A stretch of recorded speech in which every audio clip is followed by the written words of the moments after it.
salle d'audience et que la parole est donnée, même le bambin, qui n'est pas en première année de droit, c'est que la parole est donnée en dernier à la défense. Et cette parole devait permettre que l'on dépose un certificat médical qui permette au tribunal de voir quelles règles de droit appliquer. Ce n'est pas que parce qu'on a déposé un certificat médical que le tribunal peut renvoyer ou bien que le tribunal doit juger. Non. Cela dictait une autre règle procédurale. Mais comme je l'ai dit, alors le tribunal avait perdu son latin et avait perdu ses moyens et était rentré dans une logique où il ne fallait pas écouter les avocats, ni de par leurs moyens, ni de rien du tout. Et le juge ne s'est pas privé de dire, maître, dans des circonstances dans lesquelles nous nous trouvons, la défense se retire. Il appartient à un juge de le dire. Donc, le tribunal était dans la logique, non pas de ne pas écouter les avocats, mais était en train de voir quel était le confort que la défense pouvait lui donner en quittant la salle. Il est clair. Et nous avons demandé un donné acte. C'est le minimum. Que le tribunal constate que nous déposons un certificat médical et qu'il l'a reçu. Il avisera après, du point de vue procédural, ce qu'il fera. Le tribunal a refusé de prendre le certificat médical. Nous avons demandé à ce que le tribunal demande au greffier de donner acte de ce qu'il a refusé de prendre le certificat médical. Le tribunal a refusé. Et a commencé à lire l'assignation. A-t-il terminé la lecture? Ne l'a-t-il pas terminé? En tout état de cause, il a donné la parole immédiatement à la partie. Donc, nous sommes là où nous nous mettons dans le conformisme de cirque, ou bien nous faisons comprendre au monde entier que nous ne sommes pas devant un tribunal, mais nous sommes devant un organe en commandite. Et mieux encore, aujourd'hui, j'interpelle le monde entier. La défense entière de tout l'univers, c'est une attaque contre la profession d'avocat. Le fait qu'on ait brutalisé et retourné manu militari notre confrère qu'on n'arrive pas à joindre. On ne sait même pas dans quel avion on l'a mis et où est-ce qu'on l'a débarqué. On a empêché la défense d'exercer la profession. Donc ce n'est pas une attaque ni contre Sonko, ni contre nous seuls, mais contre en fait l'ensemble de la défense. Et il n'appartient pas à un État de choisir qui va venir défendre un citoyen ou qui ne doit pas venir pour défendre un citoyen. Nous avons pu voir que l'État a laissé entrer dans le territoire national un avocat étranger venu pour la partie civile. Et cet avocat est dans la salle. Et au même moment, il a amputé Ousmane Sonko d'une de la défense dont il s'était choisi. Donc, il est manifeste que c'est un précédent. Et nous sommes dans un État où il n'y a que des précédents. J'avais dit qu'il y a l'école de Macky Sall, le précédent qui utilise l'appareil judiciaire pour dévoyer la démocratie et empêcher aux opposants d'aller aux élections. Il y a une seconde école de Macky Sall. Cette école, c'est que désormais, les États empêcheront la défense de faire venir des avocats de notre pays. Voilà pourquoi cela interpelle la défense de tout l'univers. Et je pense qu'il y aura en fait des réactions fortes. Rien que pour cela, même sans le fait qu'il n'ait pas reçu le certificat médical, les avocats n'avaient pas le droit de plaider et la partie civile n'avait pas le droit de rester parce que les avocats c'est un monde unique, c'est un monde solidaire. Maintenant, ce qu'il y a lieu de dire, c'est que Ousmane Sonko a déposé des certificats médicaux qui font qu'il se trouve dans un état d'incapacité.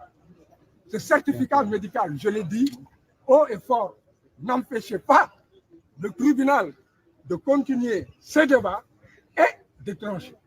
Et de donner aussi la parole aux avocats. Mais il est manifeste, comme je l'ai dit, il y avait des erreurs et le tribunal a perdu son latin et son droit. La loi dit à l'absence du prévenu, les clients, pardon, les avocats ne peuvent pas plaider. Est-ce que vous confirmez? Vous savez, vous n'allez pas. En tout cas, ce qu'a dit le juge, c'est ce qu'a dit le juge. Et les avocats de la partie civile, à l'absence du prévenu, vous ne pouvez pas plaider. Il a déjà combattu lors de la première audience. Qu'est-ce que vous répondez à ça? Ce que je réponds, vous êtes dans la règle de droit et les mains. Si j'ai dit que le juge a perdu son âme, entendez que le cours de la justice devait continuer. Et les avocats devaient être. C'est du droit pur, ne vous aventurez pas. Voilà.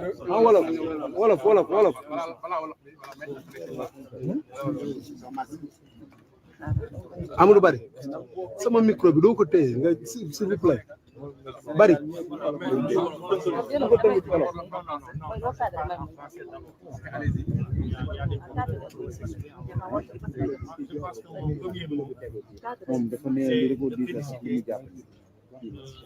la défense de M. Ousmane Sonko. Ça a été une défense, et elle est toujours sans concession. Et qui s'est battu avec les moyens du bord. Le fait aujourd'hui d'avoir pu bénéficier de la présence de nouveaux juges, ce n'est pas un cadeau. C'est battu. Et le premier juge a été simplement retiré. Malheureusement, nous sommes au regret de constater que nous sommes tombés de Karim Silla. Parce que le premier juge dont nous avons douté de l'impartialité, peut-être de l'intégrité, a été plus à cheval sur les principes. À aucun moment, il ne s'est opposé à une demande de suspension, de pause ou de renvoi. Si les renvois a été discuté, mais il nous a. Aujourd'hui, notre déception est très grande parce que franchement, nous sommes tombés sur un tribunal qui a mis à mal les fondamentaux de notre profession. Les confrères, les excellents confrères qui m'ont précédé sont revenus largement dessus. Moi, je voudrais intervenir sur la défense de Sonko, sur un autre plan, c'est droit à la défense. Ils sont massacrés alors qu'il s'agit de droits constitutionnels, de liberté fondamentale de tout individu, de tout citoyen.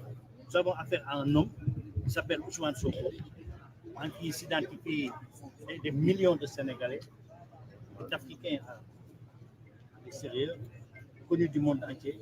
Mais dans son pays, on lui bénit tout. On a combattu tout le monde, tous ceux qui lui sont proches, même les maçons, les enseignants, les médecins. Maintenant, c'est le tour des avocats. Un avocat a été gazé, il a frôlé la mort. Ensuite, un avocat hier a été suspendu. Ce n'est pas le lieu d'en parler. Mais notre excellent confrère Ousseynou Fall, qui a été suspendu hier, de toute façon, il bénéficie de la présomption d'innocence. Il sera défendu comme il le faudra, Inch'Allah. Et nous ne doutons pas qu'il va tirer son épingle du jeu. Parce que ce qu'on lui reproche, c'est peut-être un seul mot, qui est la forfaiture. Aujourd'hui, nous avons vécu la forfaiture avec un autre. Absolument. Si maintenant, vous dites un mot assez déplacé, et que cela vous vaut une suspension et une comparution en Conseil de l'ordre, on verra bien. Par contre, ce qui est arrivé à notre excellent confrère, Juan Branco, nous remplit d'indignation, de colère. Il y a 3 ans de cela, l'activiste panafricaniste, Kémy Séba, avait été expulsé dans les mêmes conditions du Sénégal, alors qu'il venait comparaître devant la chambre correctionnelle de la Cour d'appel. En première instance, il avait gagné son procès. Le parquet a fait appel. On l'a convoqué, renvoyé plusieurs fois. Il est venu sur convocation du parquet général. Et c'est à l'aéroport qu'on l'a refoulé. Il n'a pas voulu, pour des raisons de ses liens personnels avec le Sénégal, parce qu'il a vécu longtemps à Dakar, porter plainte. Récemment, en octobre 2021, Kémi Séba a eu la même mésaventure au Burkina Faso. Et un excellent confrère burkinabé, ainsi que Juan Branco et moi, avons initié une procédure devant la Haute Cour de justice de la CEDEAO. Et cette procédure se poursuit toujours. C'est pour vous dire que Juan Branco, c'est moi-même qui l'ai recruté. C'est un gros mensonge de dire qu'il a des liens avec Sonko, la France insoumise, les gilets jaunes. Ça me remplit de honte. Il faudrait que les gens renouent avec l'honnêteté dans ce pays pour qu'ils arrêtent d'inventer des histoires. Aujourd'hui, on a vu la conséquence directe. Le confrère français qui est là, à qui nous souhaitons même pas la bienvenue parce qu'il est celui que tout le monde a vu à l'heure proposée de Karim Wade. Et il vient pour un dossier qui n'en est même pas un. C'est avec un sentiment de pitié qu'on voit sa présence dans cette procédure. Ça, ce n'est pas une procédure. Mais pour vous dire, le pouvoir a eu peut-être tellement peur qu'ils l'ont recruté pour qu'il vienne. Nous savons dans les détails comment il est venu, ce n'est pas notre problème.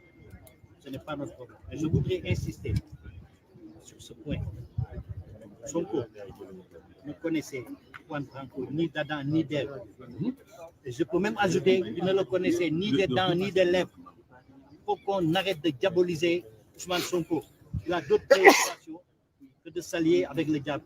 Si tant est que ce garçon est le diable. Ce garçon est un des plus valeureux avocats du barreau européen dans le monde actuel. Madame, qu'est-ce que vous appelez recruter? D'accord, donc je vais revenir. Ce n'est pas un lapsus. C'est pas un lapsus. C'est pas un lapsus. Recruter.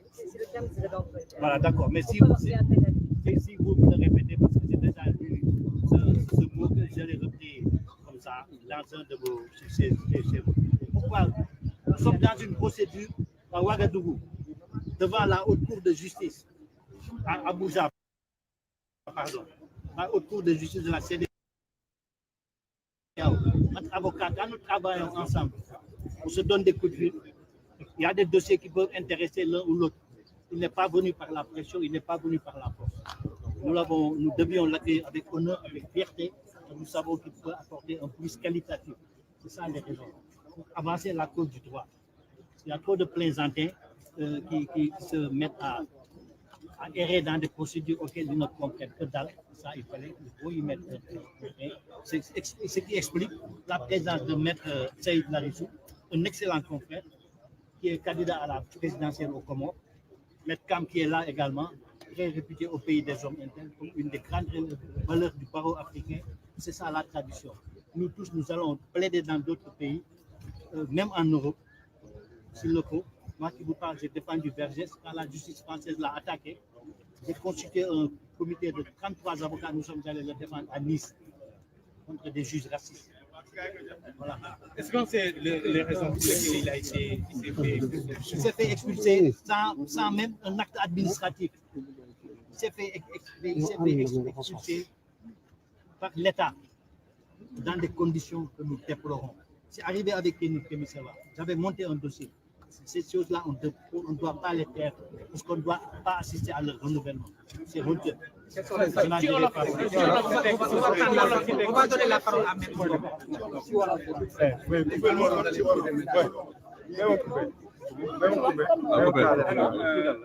ñu ngi leen di gërëm yéen ñëpp may wax rek ne li xew tey dafay firndeel kese donc que ne nguur gi dafa amoon benn feuille de route boo xam ne moom la décliné te lu mu si jublu woon mooy atte président Ousmane Sonko si anam yi ko atte tey may rappelé ne ba ñuy soog a ñëw le 2 février alors que Ousmane Sonko jotul woon convocation ci anam yañ ko war a convoqué gis nañ ne tribunal dafa ñëwoon décider day retenir dossier maanaam dafay atte ak lu mënti xew ak lu ñu mënti wax gis ngeen keroog yéen ñëpp li xew ni ñu xeexee pour am renvoi ba ñu ñëwaatee tamit ca date ba ca topp gis ngeen ne difficilement la ñu am renvoi alors que bés boobu ay avocats yu bëri ñu ngi doon soog a constitué wu jotuñu woon am dossier bi ndax dossier bi dañ ko làqoon bu leen fàtte loolu donc conditions yooyu mënuñu si woon atte dossier gis ngeen tamit ne suñu client ni président Ousmane Sonko traitement buñ ko réservé këram dañ koy barricadé la veille wala l'avant veille du mën a génn du mën a dem kenn du mën a ñëw kenn du mën a dem gis ngeen également anam yi nga xam ne moom lañ koy indee si biir tribunal bu mujj bi moo si raw ndax otom dañ ko daj gazé avocat bi nekkoon si biir gis ngeen conditions yi mu ñëwee taxaw keroog ci audience tey nag li fi xew dafa jéggi day li xew mooy ñun ñi nga xam ne ñoo koy layal kenn si ñun déjà démb dañ ko notifié ne ko yow mënatoo layal président Ousmane Sonko parce que suspend nañ la procédure disciplinaire moo am si sa ndot loolu noppeegul ba ñu yeewoo tey fajar ñu informé nañu beneen naataango avocat bi nga xam ne bokk na si ñu président Ousmane Sonko wóolu muy Juan Branco te muy avocat bu xarañ ba mu wàccee fii si tarmac aéroport Blaise Diagne dañ koo dàq ci anam yu ñaaw loolu yëpp ba mu amee ñu ñëw tey ñëwee juge bi si nga condition yi nga xam ne tey jii ñoo lañ taxawee si ñëw dafay diis lool ñu tàmbali liggéey bi ñu ngi lay ñaan nga may ñu ab suspension ay waxuñu sax waxtu waaye ay simili yoo xam ne dinañu permettre ñu mën a organiser waat ndax ñaar ñi nga xam ne dañ leen génnee si défense Ousmane Sonko du ñu ndaw waaye loolu moo doon xëy na laaj gi nga xam ne moo doon lu ëpp si ñoom ndax gis nañ li si xew yëpp ba loolu tax ba suñu naataangoo bi di Ciré Clédor bëggee demander renvoi ndax dafa indi dossier médical bi wane ne tey jii président Ousmane Sonko mënul taxaw tey si préparé ndax dafa yor këyitu kër docteur bi wane ne ca pompe bañ ko pompé woon keroog daf si jëlale ay gaañu yu ko xam ne daf koy laaj mu toog noppalu te noppalu ko googu mi ngi war a jeex suba waaye gis ngeen ne may ñu ñun fa ñu exposé wax jooju ñuy rappeler ne yoon bi nga xam ne mooy yoon fii Sénégal gi ñu dëkk dafa am ay dispositions yoo xam ne moo tënk lépp te moo tënk juge boobu leen atte benn si boobu mooy li ñuy wax article 403 code de procédure pénale texte boobu dafa prévoir régler situation bi xew tey ndax texte bi dafa ne su dee ku ñuy atte dafa am problème wér-gu-yaram ñu constaté ko te yaakaar naa liy constaté wér-gu-yaram mooy certificat médical ñetti certificat médical la ñu indi donc kooku noonu bu dee constaté nañu situation am juge bi attekat bi am na sañ-sañ yoon may na ko mu constaté loolu désigner benn collègue magistrat mu dem ca këru kooku noonu wala fañ ko denc si bërëb maison d'arrêt ba poser ko fa ay question vérifier boppam si yan anam la toogee ak lan moo waral tey situation bi am ba tax mënul présenter yoon mee ko préparé waaye ñu gis ne loolu noonu yëpp juge bi da ko jël faxas teg fa ne dossier bi amul kenn ku ko mën a tere mu atte yemuñu si loolu ba ñu ñëwee tamit indi nañu li ñuy wax citation à témoin mooy këyit bi wane ne ñun waa défense ñi nga xam ne dañ leen soxla pour ñu leeral suñuy mbir pour ñu leeral taxawaayu suñu client ñooñu bëgg nañ ñu déglu leen may rappeler ñooñu ñan lañ mooy ki ñuy wax Birahim Seck yéen ñëpp xam ngeen kan muy Birahim Seck ndax moo bind ab livre boo xam ne dafa wax si mbirum Prodac bi loo xam ne kenn waxu ko te yaakaar naa ne bu am kuñ doon topp kooku la ñuy topp keneen ki mooy kan mooy Aïda Diong honorable député nga xam ne keroog bi premier Aïda Mbodj honorable député nga xam ne keroog ba premier ministre demee fële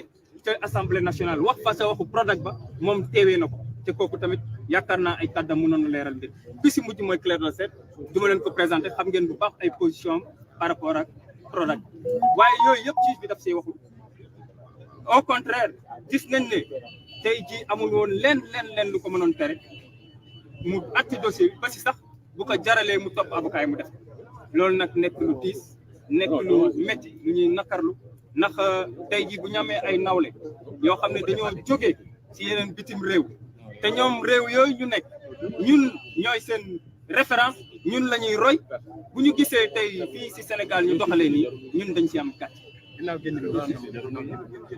waaw foofu tamit il faut ma leeral ko ndax du caagin que ne dañoo génn pour sacrifier suñu client wala dañu amul pexe génn gi li ko waral juste mooy dañoo mayul fu ñu layalee suñu client ndax il faut leer bu weesoo disposition bi mu tudd 403 bu dee juge bi appliqué ko moom bu décidé retenir dossier bi danaan yéen avocats yi amu leen sañ-sañ di fi wax di fi jël kàddu ndax loolu sax ba ñuy njëkk jël kàddu bi di demande suspension bi loolu la ñu rappelé donc loolu moo expliqué loolu moo justifié ñu génn waaw donc ñu ngi may informé léegi ne ma tribunal yemul si àtte dossier bi rek waaye joxe na délibéram te loolu mu nekk lu ñu yéem lu ñu xamul lu ñu xam ràññi donc àtte na président Ousmane Sonko nee na fekk nañu ko daan ñaari weer yoo xam ne di ko def ñu da ngeen appel dinañ si waxtaan nag li ñu war a waxtaan li si war a def incha allah dinañ en français laissez-nous s'il vous plaît prendre la décision.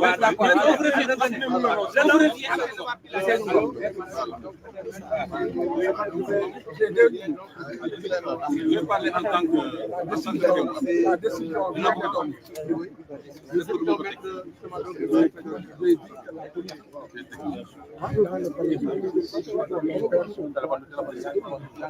mais même si le prévenu n'est pas défendu, le tribunal a l'obligation de juger sereinement et de voir s'il n'a pas de motifs et de moyens de relaxer ou bien d'annuler la peine. Ils ne sont pas préoccupés de ça. En fait, c'est un calendrier politique. Et ce calendrier politique, il faut qu'il réussisse à obtenir une décision définitive d'ici le mois. Nous sommes dans une logique politicienne. Voilà, donc, les réactions en tant que témoin.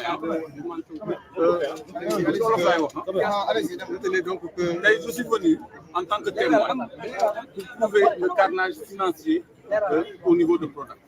Je suis venu avec des preuves qu'au-delà du ministère de Mame Niang, l'État a vendu 10% de notre or qu'on devait avoir lors de Sabodala et on l'a versé directement au domaine agricole communautaire. Donc,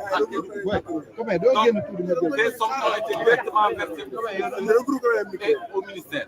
Donc, on n'a même pas signé les témoins à propos. On ne nous a pas permis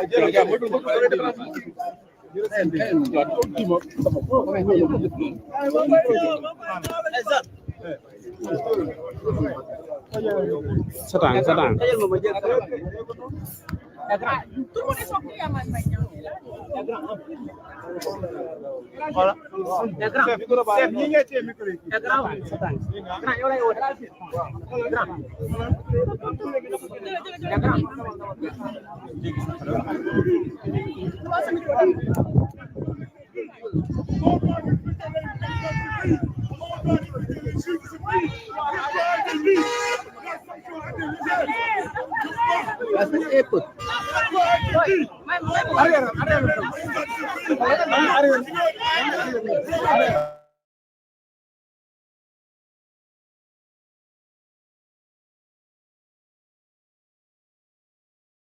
réew mi bañ naa dootuñu nangu kenn jaay nu réew mi bañ naa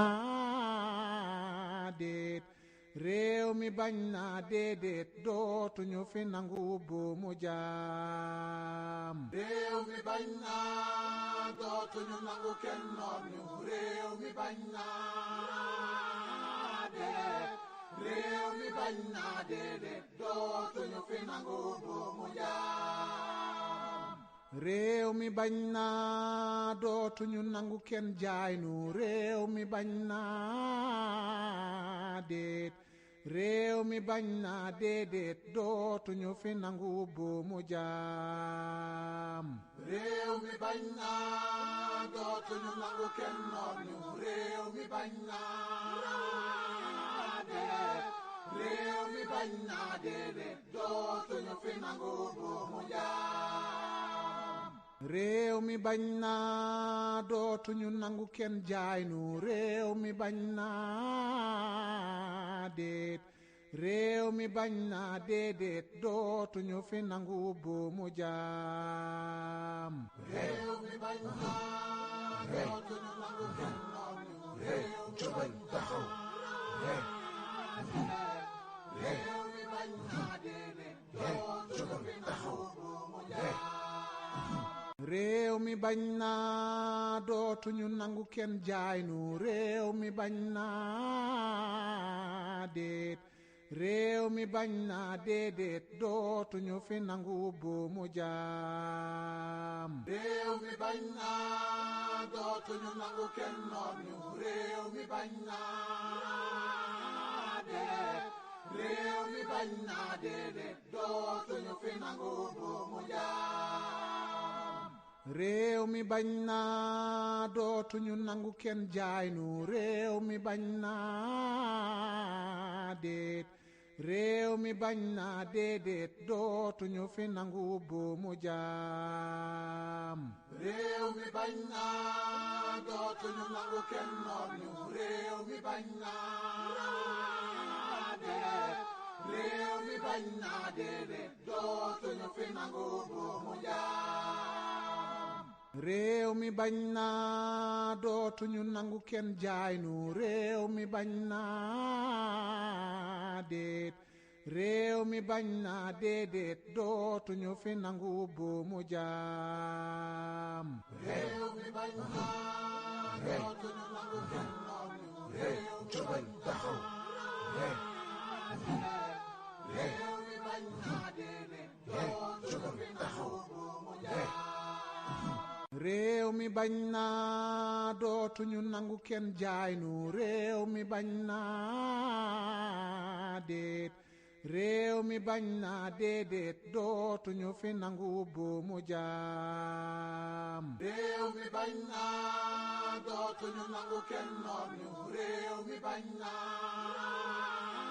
déet réew mi bañ naa déedéet dootuñu fi nangu buumu jaam réew mi bañ naa dootuñu nangu kenn jaay nu réew mi bañ naa déet réew mi bañ naa déedéet dootuñu fi nangu buumu jaam réew mi bañ naa dootuñu nangu kenn noot ñu réew mi bañ naa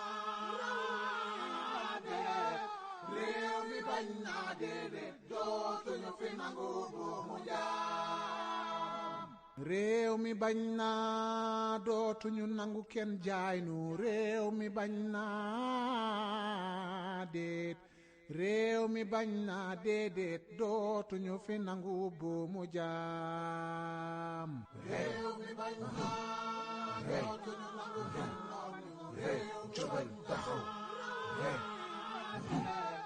réew mi bañ naa déedéet dootuñu fi nangu buumu jaam réew mi bañ naa dootuñu nangu kenn jaay nu réew mi bañ naa déet réew mi bañ naa déedéet dootuñu fi nangu buumu jaam réew mi bañ naa dootuñu nangu kenn noot ñu réew mi bañ naa déet réew mi bañ naa déedéet dootuñu fi nangu buumu jaam réew mi bañ naa dootuñu nangu kenn jaay nu réew mi bañ naa déet réew mi bañ naa déedéet dootuñu fi nangu buumu jaam réew mi bañ naa dootuñu nangu kenn noot ñu réew mi bañ naa déet réew mi bañ naa déedéet dootuñu fi nangu buumu jaam réew mi bañ naa dootuñu nangu kenn jaay nu réew mi bañ naa déet réew mi bañ naa déedéet dootuñu fi nangu buumu jaam réew mi bañ naa dootuñu nangu kenn noonu réew jógal taxaw réew mi bañ naa déedéet dootuñu fi nangu buumu jaam réew mi bañ naa dootuñu nangu kenn jaay nu réew mi bañ naa déet réew mi bañ naa déedéet dootuñu fi nangu buumu jaam réew mi bañ naa dootuñu nangu kenn noot ñu réew mi bañ naa déet réew mi bañ naa déedéet dootuñu fi nangu buumu jaam réew mi bañ naa dootuñu nangu kenn jaay nu réew mi bañ naa déet réew mi bañ naa déedéet dootuñu fi nangu buumu jaam réew mi bañ naa dootuñu nangu kenn noot ñu réew mi bañ naa déet réew mi bañ naa déedéet dootuñu fi nangu buumu jaam réew mi bañ naa dootuñu nangu kenn jaay nu réew mi bañ naa déet réew mi bañ naa déedéet dootuñu fi nangu buumu jaam réew mi bañ naa dootuñu nangu kenn noot ñu réew mi bañ taxaw réew mi bañ naa déedéet dootuñu fi nangu buumu jaam réew mi bañ naa dootuñu nangu kenn jaay nu réew mi bañ naa déet réew mi bañ naa déedéet dootuñu fi nangu buumu jaam réew mi bañ naa dootuñu nangu kenn noot ñu réew mi bañ naa déet réew mi bañ naa déedéet dootuñu fi nangu buumu jaam réew mi bañ naa dootuñu nangu kenn jaay nu réew mi bañ naa déet réew mi bañ naa déedéet dootuñu fi nangu buumu jaam réew mi bañ naa dootuñu nangu kenn noot ñu réew mi bañ naa déet réew mi bañ naa déedéet dootuñu fi nangu buumu jaam réew mi bañ